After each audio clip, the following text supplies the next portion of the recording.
Well, I just want to update you on where I'm at with installing this parts mic input shaft, short input shaft on a t18A from a Jeep J Series t18.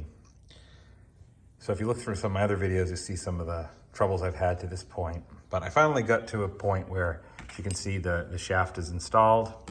We have the bearing installed, and we have this snap ring on top of it. This gave me a lot of trouble, and I'll just explain here. I'm gonna show you the old, longer shaft that came out. So you see this collar here? This is where the bearing rides when you push it in. The old bearing that came out is this bearing here. And this bearing is thinner. Now, most T18s documentation reads says the front bearing is thinner than the back bearing. And that was true on this old, the original shaft, okay? But the parts mic shaft came with, let me show you this here, a thicker bearing, notchy bearing here. And if we look at the two of these, we put them here, put them side by side, you'll see the height difference. This is the one that came with parts mic, it's thicker. And this is the thinner one that was on the T18 originally. Well, the thicker one that they came with, I could not fit the thick snap ring that came off the old one. I couldn't fit that on after the bearing was pressed in.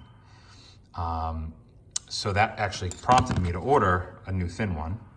I put that on, but once I did that, there was actually a ton of play. So as you see here, the oil sling, right now everything's nice and snug and fits the way it should.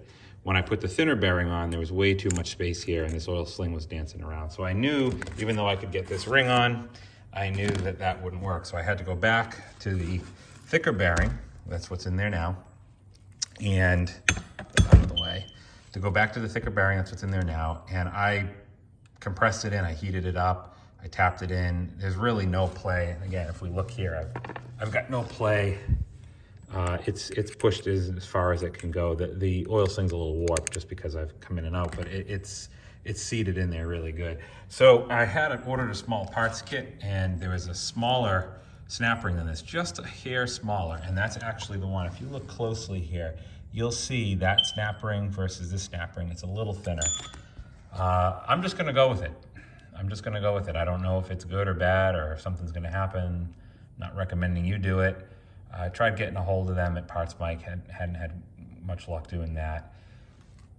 So I got all that on. The next challenge I faced was with the bearing retainer. So just a dry fit of the bearing retainer, when I put it on here and I tightened it up with the 4 bolts, once I was all the way tight, this wouldn't spin. So off again.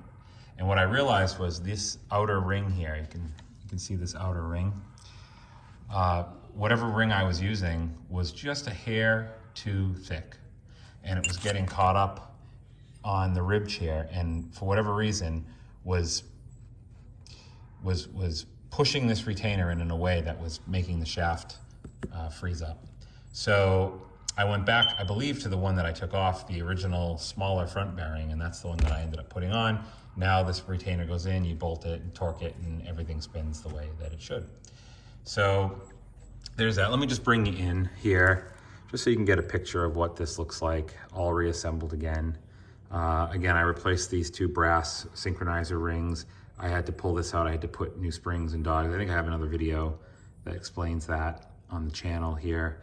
I also had to put new poppet springs and balls in the first gears. I had taken it off. I think I had said they'd flown everywhere.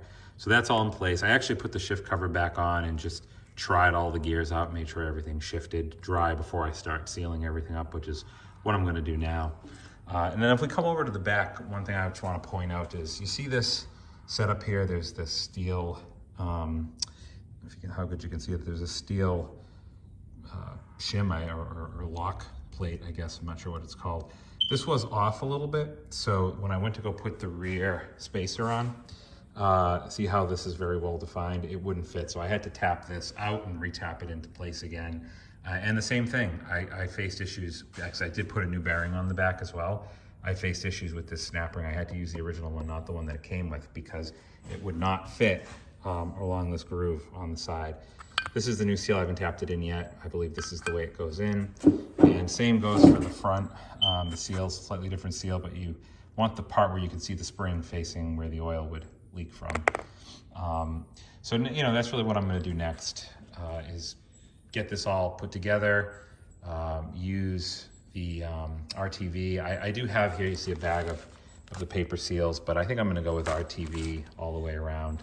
Again, RTV here on the bearing cap on the top, on the spacer here in the back, and then the PTO port on the other side. I'm going to go ahead and use RTV on that. So anyway, here's the parts mic short shaft conversion for Jeep J Series T18A. It's together, it spins, feels solid.